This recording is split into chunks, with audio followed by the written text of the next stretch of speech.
소울 스토리타임에 오신 걸 환영합니다. 오늘은 히로세 미이의 벚꽃 같은 사랑을 시작합니다. 짧지만 아름다운 로맨스 이야기입니다. 지금 시작해볼까요? 제6장. 안개가 낀 듯한 사고라는 것은 지금의 내 머릿속 같은 걸 말하는 것이리라. 아무것도 생각할 수 없다. 어젯밤의 일 말고는 오늘은 계속 정신이 딴 데로 가 있는 것 같네. 재미없었어? 영화관을 나오자 곧장 유키에게서 그런 말을 들었다. 아니, 재미있었어. 엄청. 그러면 다행이네. 내가 고른 영화가 재미없었던 게 아닐까 하고 걱정했어. 아니, 그렇지 않아. 좋은 영화였다고 생각해. 어째 그 말투. 그녀가 망설이는 듯한 표정으로 말했다. 뭔가 말했어? 응, 지금 타카야가 말했잖아. 좋은 영화였다고 생각한다고. 그 말투, 어쩐지 마음이 반 정도밖에 담겨 있지 않은 것 같다 싶어서.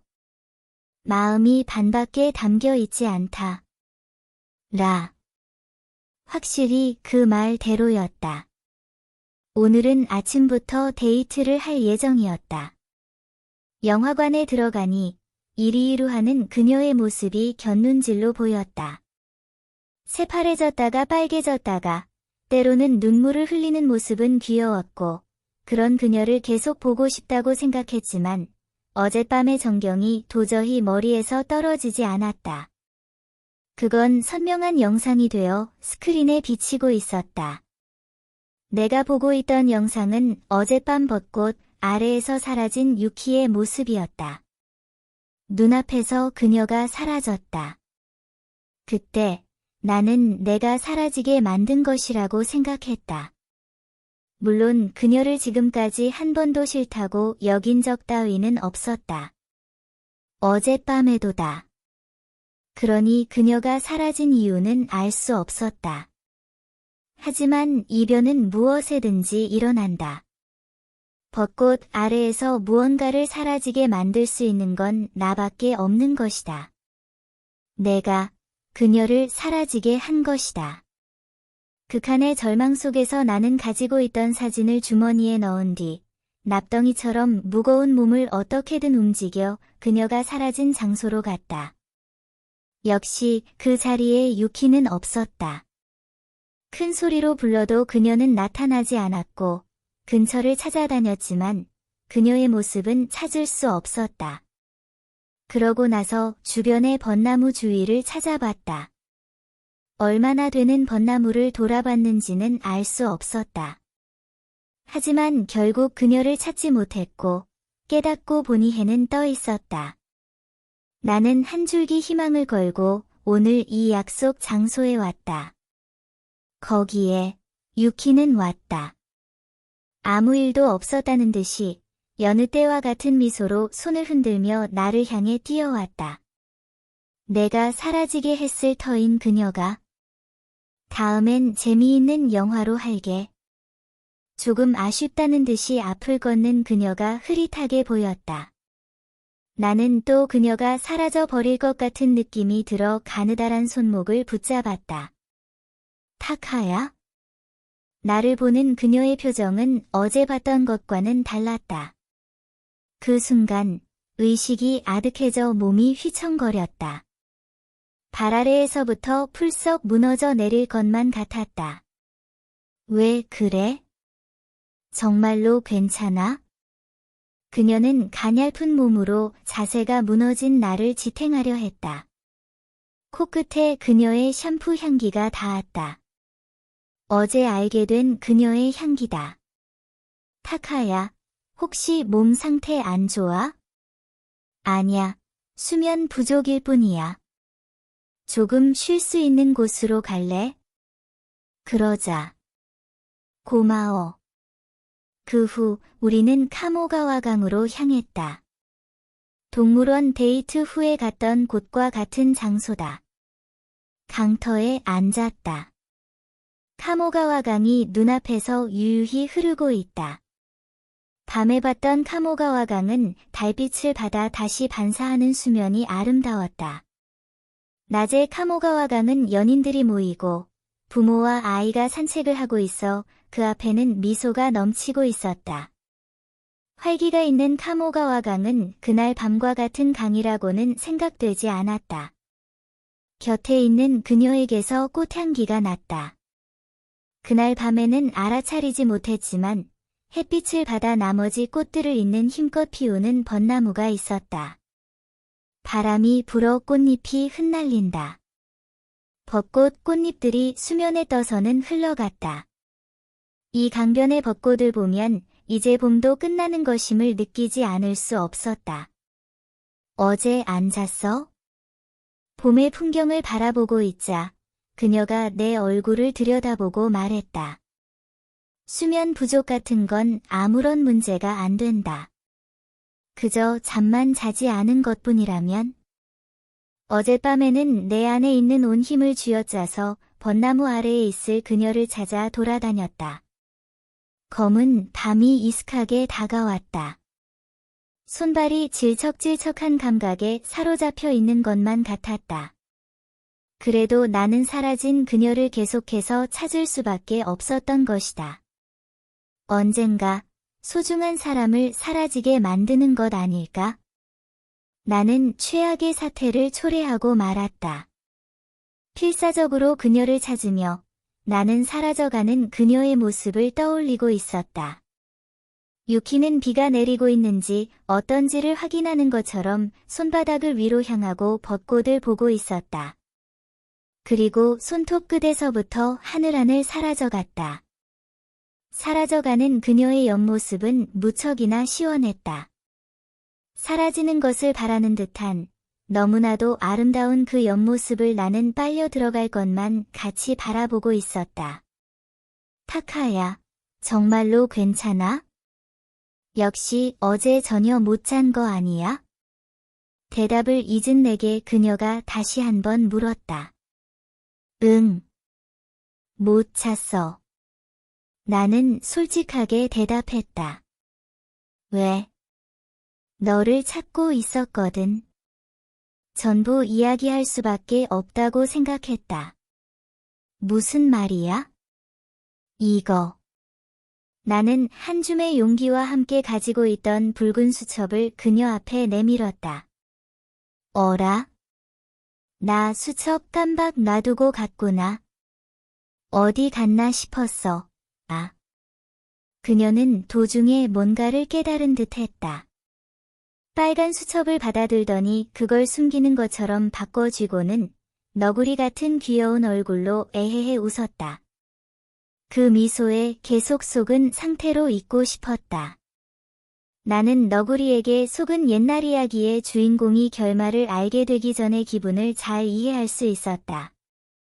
이 안에 어제 같이 봤던 사진이 끼워져 있어서. 응.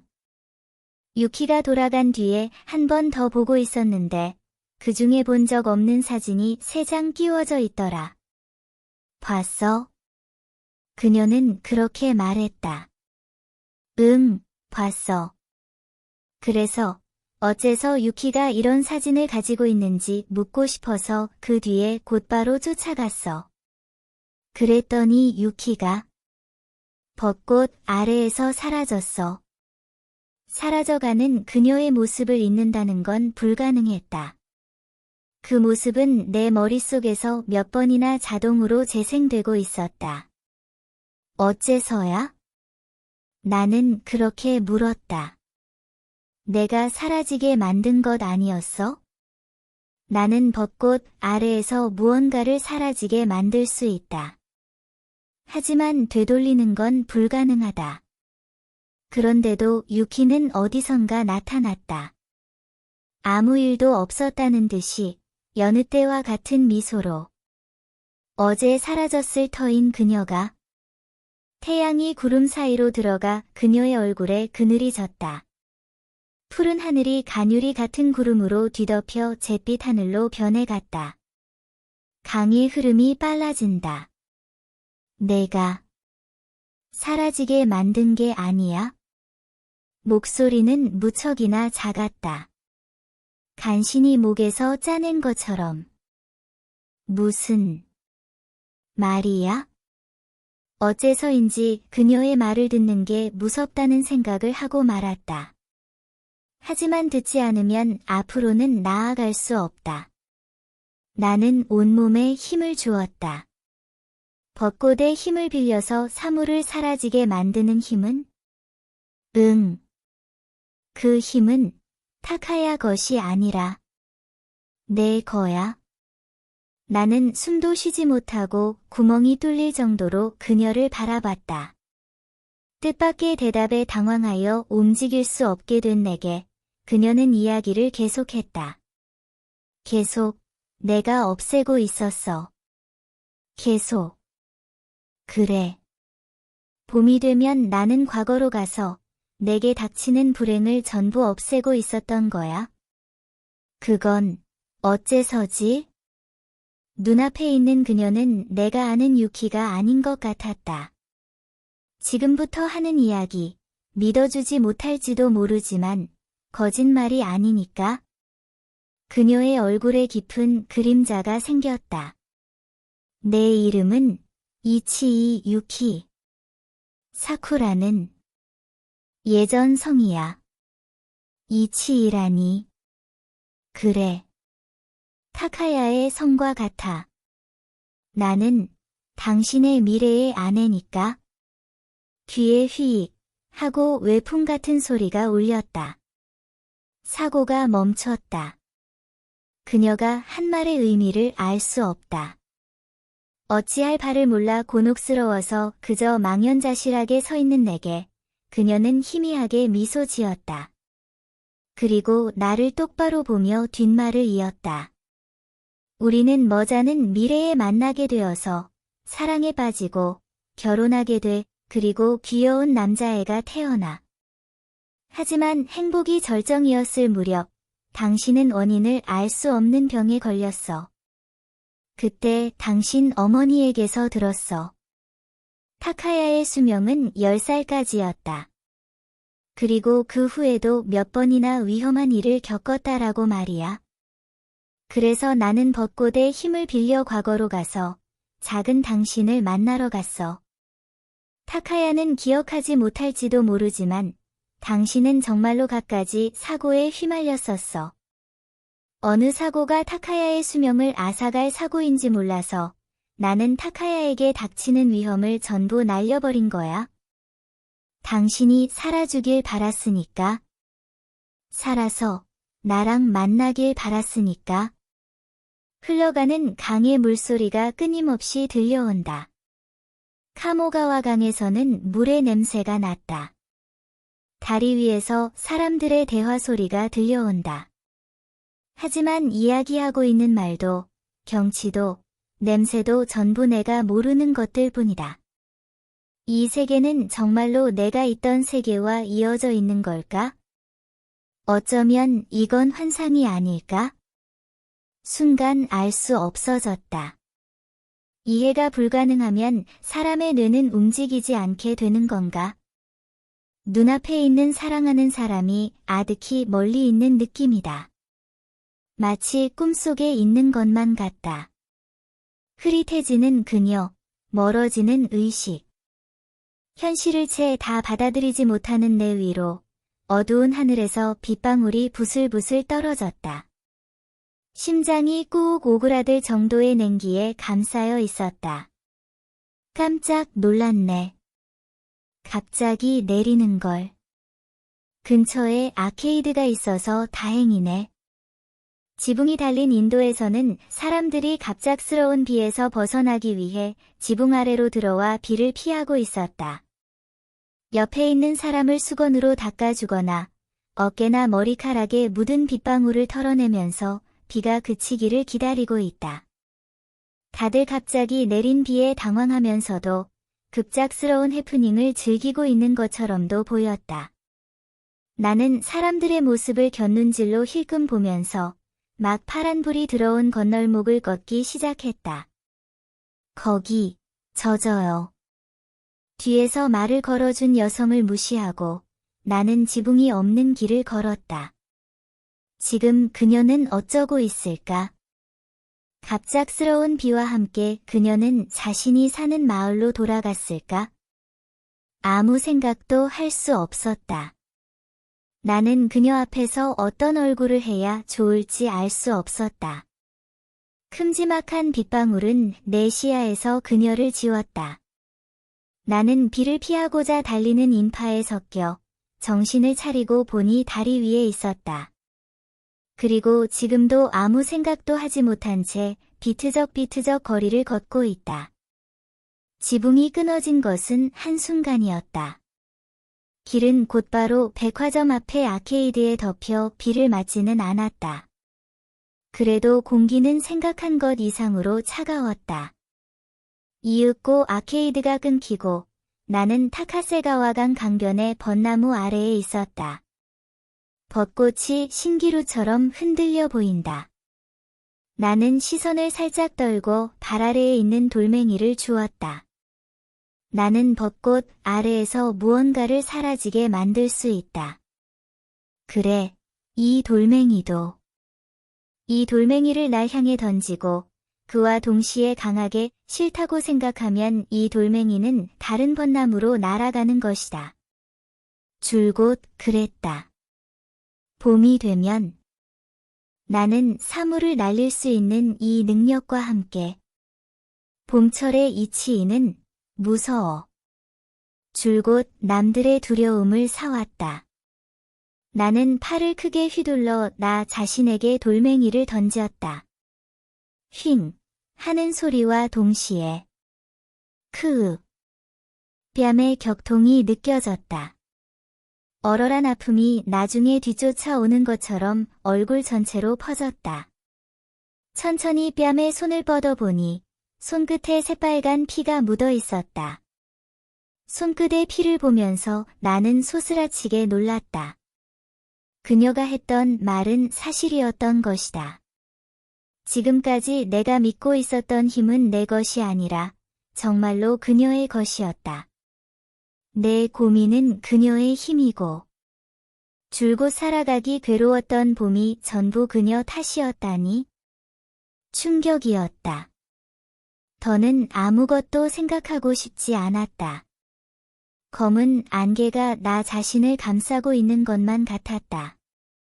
나는 그 감정을 보고 싶지 않아서 가둬두고 싶어서 몸속 깊은 곳에 집어삼키는 것처럼 남겨버리는 것처럼 눈을 감고 강하게 어금니를 악물었다. 눈을 세게 꾹 감아도 목 안으로 억눌러도 그것은 몇 번이고 치밀어 올라왔다. 나는 휘청거리면서 타카세가와강 강변 길가에 쪼그려 앉았다. 이제부터 뭘 하면, 어디로 가면 좋을지 나는 알 수 없었다. 왜 저런데? 기분이라도 안 좋은 걸까? 간신히 근처의 벽에 손을 짚고 일어서자 거기에 고등학생 정도 되는 여자애들이 있었다. 쪼그려 앉은 나를 걱정해주고 있는 모양이다. 괜찮으세요? 나는 네. 괜찮습니다. 라며 굳은 미소를 지어 보였다. 다행이네요. 그럼 감사합니다. 처음 보는 사람에게서 받은 상냥함을 살며시 주머니 속에 집어넣으며 나는 그녀들이 떠나가는 모습을 지켜봤다. 그녀들의 호리호리한 어깨를 보고 내가 떠올린 것은 역시나 유키의 가냘픈 어깨였다. 이렇게나 심하게 낭패를 겪고 있는 건 전부 그녀 때문인데도 나는 아직 다른 여자에게서 유키를 겹쳐보고 있다. 더는 싫다고. 제어할 수 없는 감정을 주체하지 못하고 나는 낮게 신음했다. 여전히 휘청휘청 걷고 있다. 봄날의 가랑비가 내게서 체온을 빼앗아간다. 두들기면 깨질 것이 분명할 정도로 팽팽하게 긴장된 공기 속에서 나는 이대로 어떻게 되든지 상관없다고 생각했다. 이번에야말로 믿을 수 있는 사람을 만났다고 생각했는데, 그녀야말로, 라고 내 마음이 외쳤는데, 정처 없이 강변을 걷고 있자, 어쿠스틱 기타의 음색이 들려왔다. 그에 이끌리는 것처럼 소리가 나는 쪽으로 걸어가 보니, 기타를 치는 남자 앞으로 한 명의 소녀가 나섰다.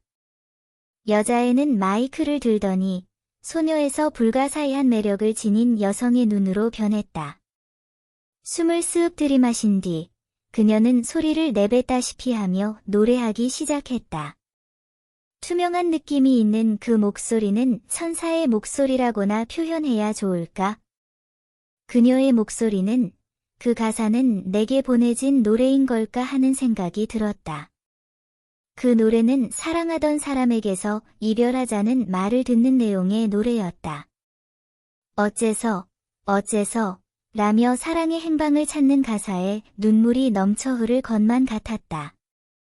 가슴을 가득 메운 슬픔과 불안이 당해낼 수 없는 현실을 한탄하는 가사와 겹쳐져 간다. 그 노래와 함께 마음속에 그린 것은 그녀와 보낸 날들이었다. 처음 만난 해이한 신궁에서 벚꽃을 보고 쓰러진 나를 구해준 그녀. 치에코 이모가 도착할 때까지 계속 손수건으로 내 식은땀을 닦아준 그녀. 내 고민을 전부 자기 일처럼 받아들여준 그녀. 이모부가 만든 화과자를 입에 물고 지어 보인 행복해 보이는 미소. 내가 날린 풍선을 살며시 받아준 그녀. 아. 어떤 그녀를 떠올려도 내 마음은 떨렸다. 이렇게나 좋아하게 되었는데. 그런데, 어째서. 과거의 그녀의 힘 때문에 그런 괴로움을 맛봤다고 생각하면 승화할 수 없는 추한 감정이 다시금 몸속 깊은 곳에서 치밀어 올랐다. 밤에 카모가와 강에서 그녀에게 자신의 비밀을 털어놓았다. 그때 그녀는 아무 말도 해주지 않았다. 단지 내 이야기를 듣고 있었을 뿐이었다. 그런데도 어째서 지금에야? 아니다. 그녀는 내게 뭐라고 했었지? 밤에 카모가와 강에서 내가 이 능력을 털어놓았을 때 그녀는 내게 미안해. 그렇게 말했다. 당장이라도 울음을 터뜨릴 듯한 긴장한 표정으로 괴로웠지. 라고 말했다. 아무도 해주지 않았던 말을 그녀만이 말해주었다. 찢어질 듯한 가슴의 이 아픔도 절망으로 변하기 전에 한 줌의 빛의 소원을 맡기는 마음도 그녀만이 이해해 주었다. 그런가? 그 말은 그녀이기에 할 수 있었던 말이다. 그 표정은 그녀이기에 지을 수 있었던 표정이다. 그녀도 분명 나와 같은 괴로움을 안고 살아왔다. 이 힘 때문에 발버둥치고 괴로워하며 살아온 것이다. 어둠에 뒤덮여 얼어붙어 있던 확실한 사고가 천천히 움직이기 시작했고 나는 달려서 카모가와 강으로 돌아갔다. 비가 그친 카모가와 강에 한 명의 여자가 서 있었다. 선명해진 시야에 비치는 것은 소리 없이 눈물을 흘리는 그녀였다. 유키. 가까이 다가가 이름을 불렀다. 어째서 돌아가지 않았어? 돌아가면 됐을 텐데. 비에 젖은 그녀는 고개를 도리도리 가로저으며 말했다. 당신에게 상처를 입힌 채로는 돌아갈 수 없어. 내 힘을 받아들여준 건 미래의 당신뿐이니까. 나는 당신이 없으면 살아갈 수 없어. 눈앞에서 오는 유키는 그야말로 나의 모습이다. 있는 그대로의 나를 인정해 주길 바라지만 인정받지 못하고 남들과 다른 것에 공포를 느끼고 사람들을 피하며 살아왔다. 그런 그녀의 고통은 내가 가장 잘 알고 있는 것 아니던가. 어째서 나는 한순간이라도 지금의 이 상황을, 유키의 마음을 이해할 수 없다고 생각한 것일까? 남의 일이라고 생각하려고 했던 걸까? 나는 계속 불가사의한 공간 속에서 살아오지 않았던가. 그녀의 힘이 만들어내는 세계 속에서, 불가사의한 세계 속에서 필사적으로 발버둥 쳐왔다. 하지만 필사적으로 살아온 것은 분명 그녀도 마찬가지다. 괴로움을 혼자서 끌어안고 그 후에 미래에서 같은 고통을 아는 나와 만난 것이다. 타카야는 분명 자기 일처럼 상처받으면서도 그래도 그 아이의 슬픔을 저버리지 않을 거야. 그녀는 그렇게 말하지 않았던가. 같이 돌아가자. 억누르고 있던 감정이 풀어져 왈칵 눈물을 흘리는 그녀를 살며시 끌어안으며 말했다. 미안해.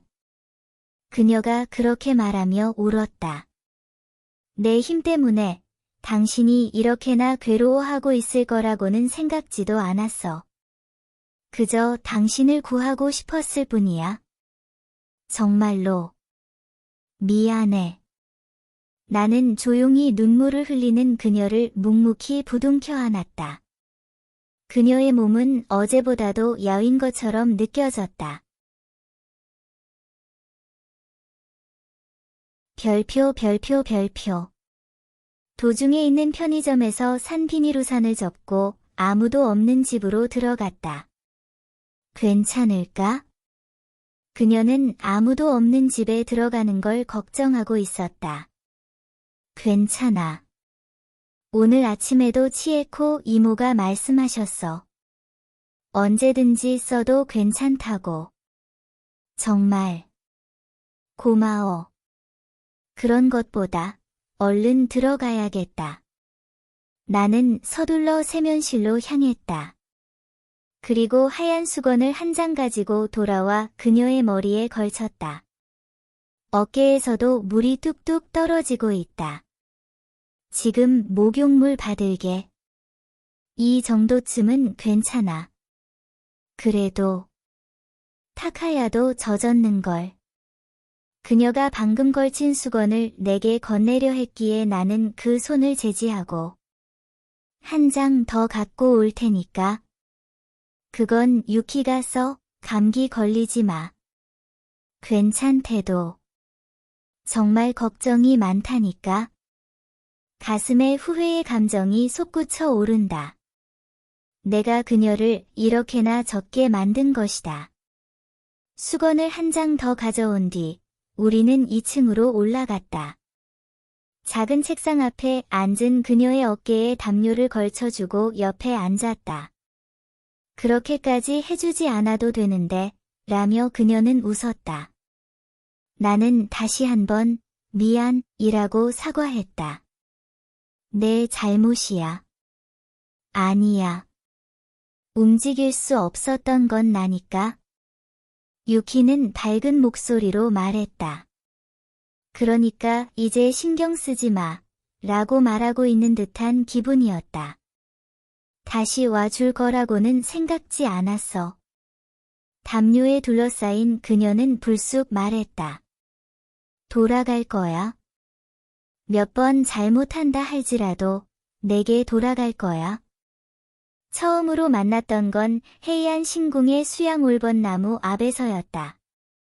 쓰러지기 전에 한순간이지만 보였던 그녀의 옆모습을 나는 줄곧 잊을 수가 없었다. 나는 그녀를 사랑하게 될 운명이었던 것이다. 그건 분명 과거도, 미래도, 현재와도 상관이 없으며 만나면 자연히 눈이 가고 마음이 움직이며 그리고 곁에 있고 싶어지는 것이리라. 나는 내 손바닥을 봤다. 손바닥의 4분의 1 정도에서 끊어져 있던 생명선 손금이 절반 정도까지 뻗어 있었다. 인생을 80년이라고 생각하면 내 생명선은 10살 정도에서 끊어져 있었다. 그것이 지금은 20살 정도까지로 뻗어 있다. 10년분의 목숨이 늘어난 것이 된다. 내 생명은 그녀가 이어준 것이었다. 내가 무섭지 않아? 떨리는 목소리로 그녀가 말했다. 그 말은 내가 그녀에게 했던 말과 같았다. 무서울 리. 거기까지 말하고는 눈물이 넘칠 것 같았다. 그녀가 그런 말을 하게 만들다니. 이렇게나 슬픈 말을 나는 모른다. 무서울 리 없잖아. 그 말만 하고 그녀의 머리를 끌어당겼다. 내 오른쪽 어깨에 올려진 작은 머리가 조금씩 떨렸다. 그녀가 울고 있다. 나도 바싹 달라붙다시피 머리를 붙이고 왼손을 그녀의 등 뒤로 돌려 담요 너머로 끌어안았다. 한동안 그녀를 끌어안은 채 시간만이 흘러갔다. 그녀가 울음을 멈췄을 무렵 나는 들려줄래? 라고 말했다. 그녀가 가진 비밀을 내게 전부 가르쳐 주길 바란다. 어디서부터 물어보면 될까? 전부 대답해 줄게. 그럼 유키의 나이는? 25살. 유키 곁에 있는 미래의 내 나이는? 25살이야. 나와 그녀는 같은 나이. 5년 후에 세계에서는 부부가 된다는 것인가? 그러면 유키는 5년 후에서 왔다는 말이네? 응, 맞아. 지금으로부터 5년 후에 세계에서 왔어. 어떻게 오는 거야? 나는 그렇게 물었다. 내 힘은 벚꽃이 피는 계절에만 일어나는 특수한 능력이었다.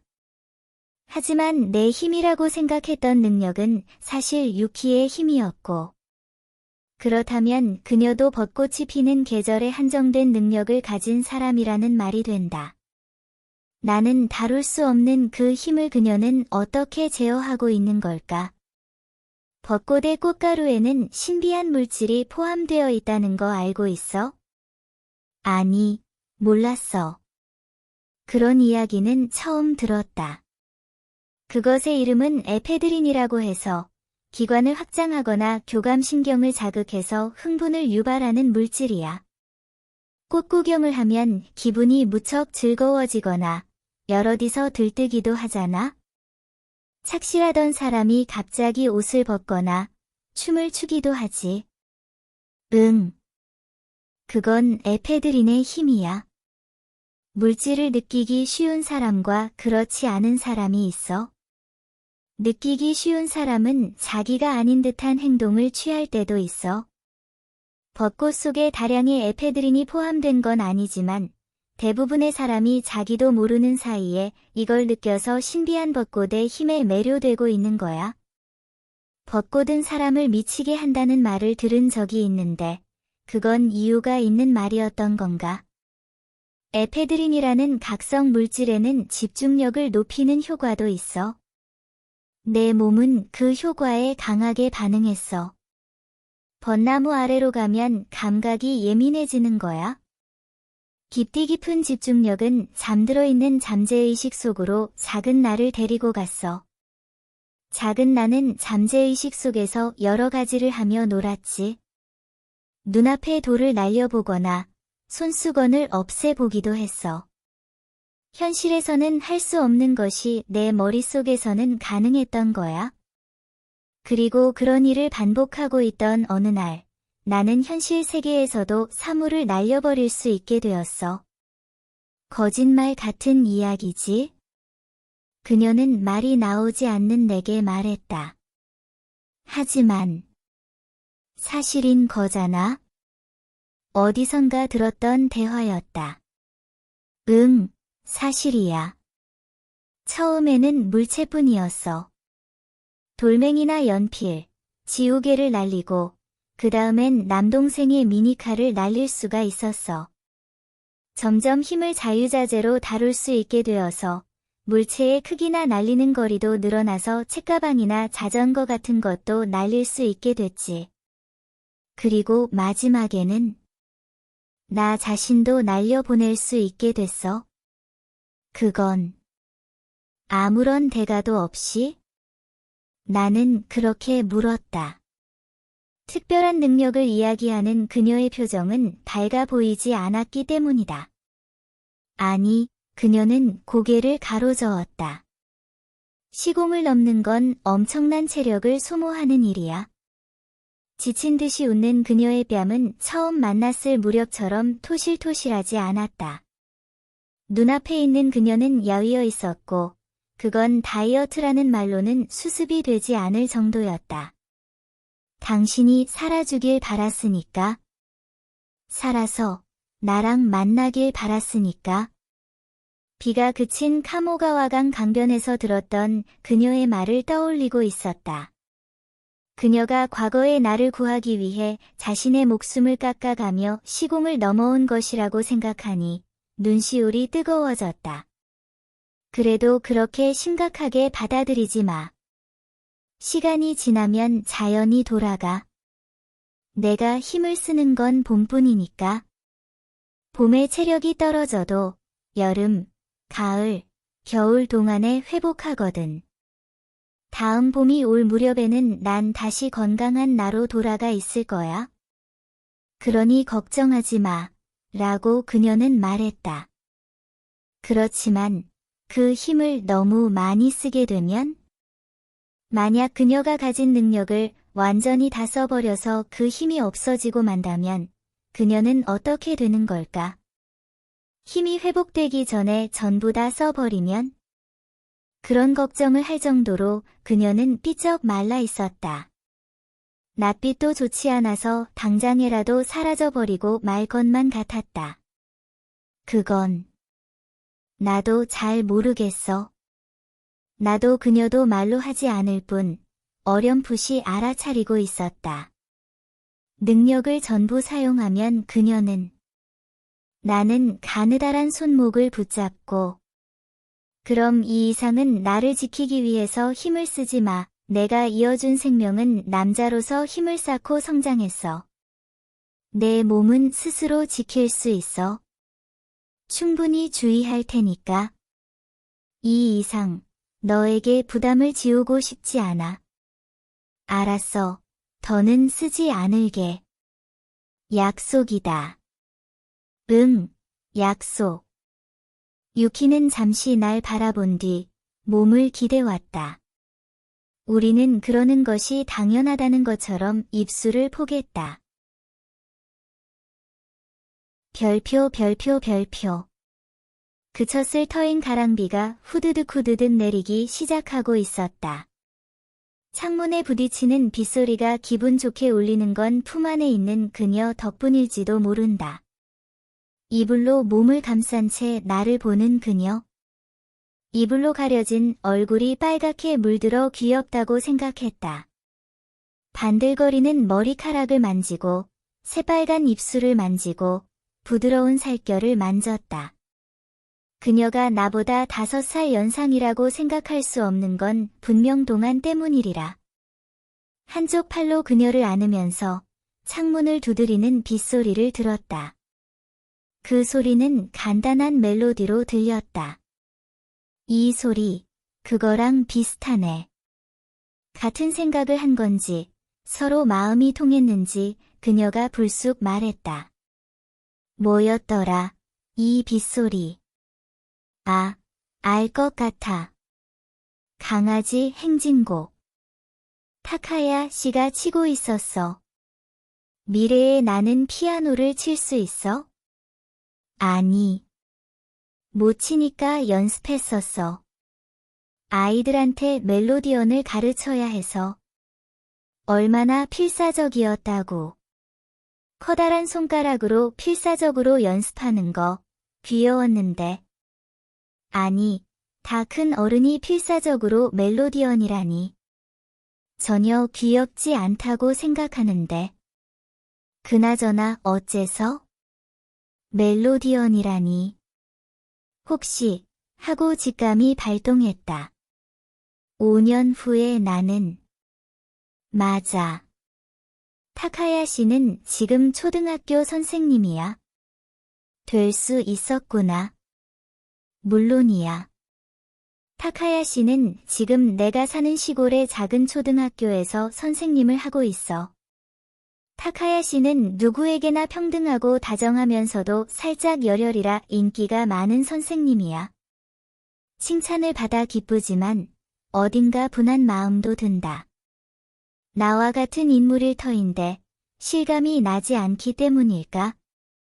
그녀가 다른 남자 이야기를 하고 있는 듯한 느낌도 들어서 왠지 질투가 났다.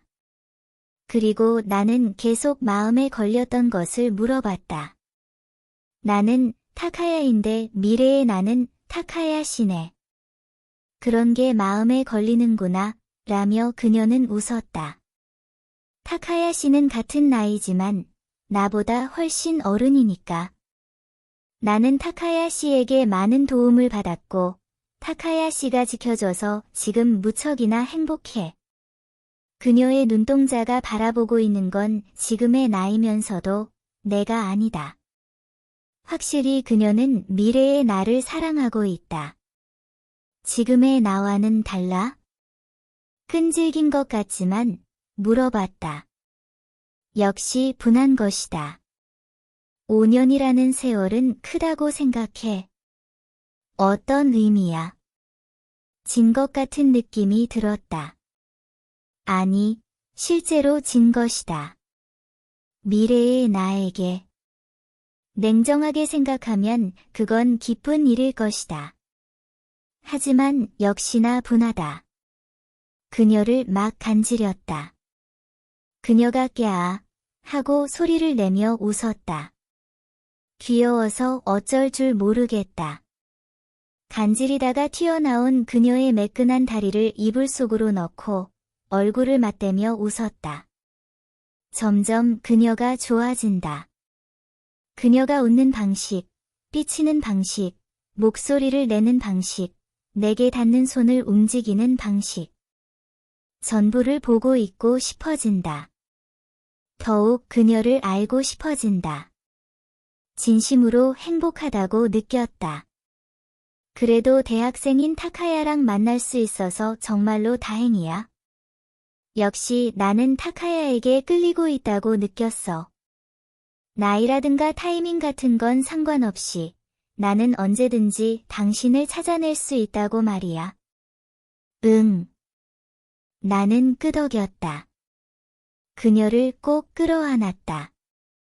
그녀는 내게 안기면서 지금의 당신과 만날 수 있는 건 앞으로 이틀 정도일까? 벚꽃이 지면 나는 이 세계에 올 수 없으니까. 그렇게 되면 미래에서 나를 찾아내줘. 거기까지 이야기하고 그녀는 조용히 눈을 감았다.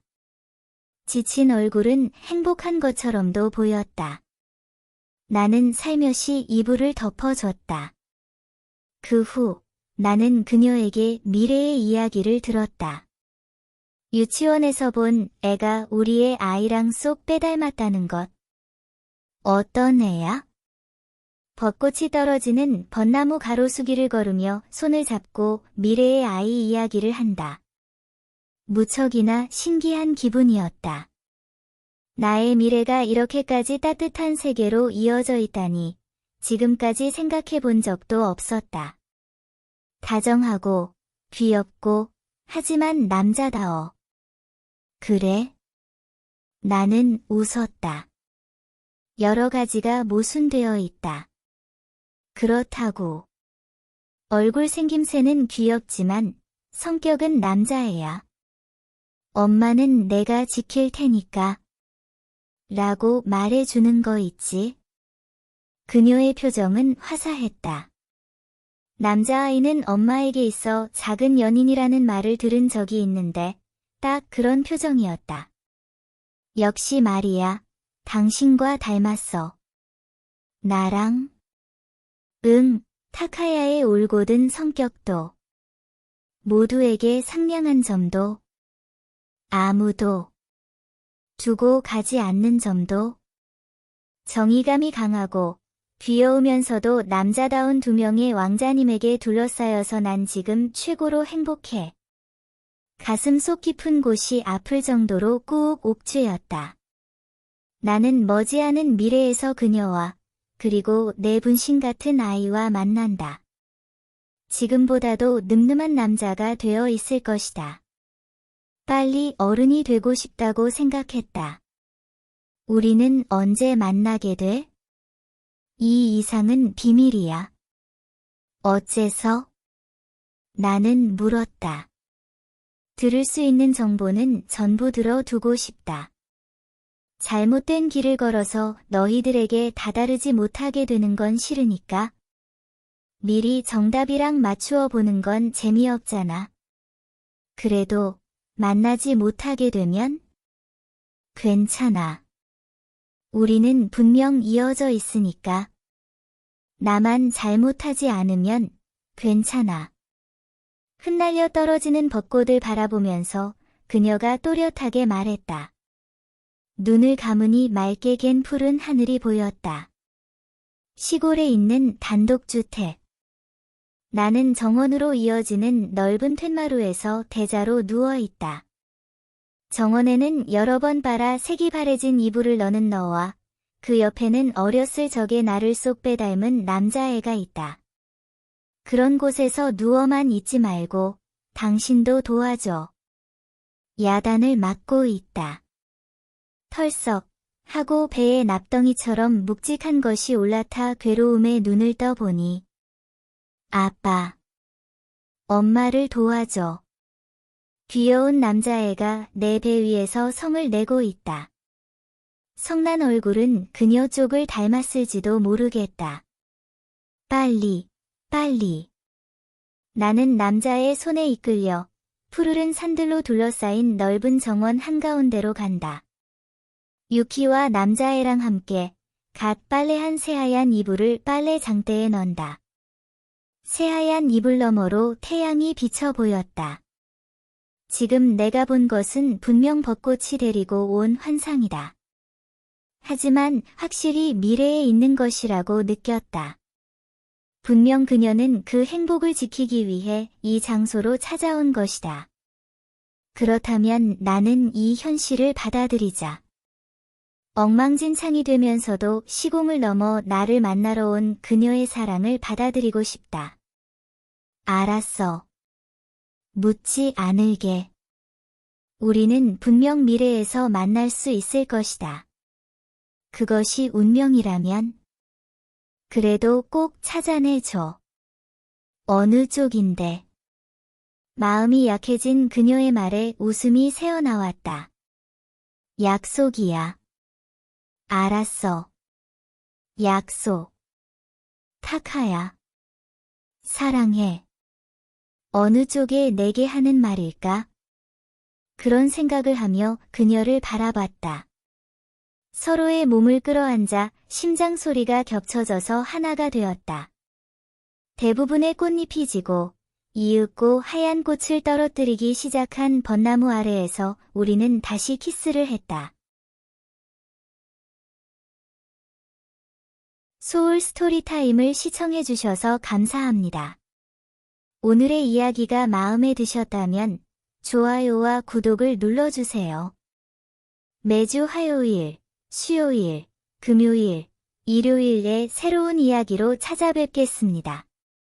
다음 이야기까지 행복한 시간 보내세요. 그럼 안녕.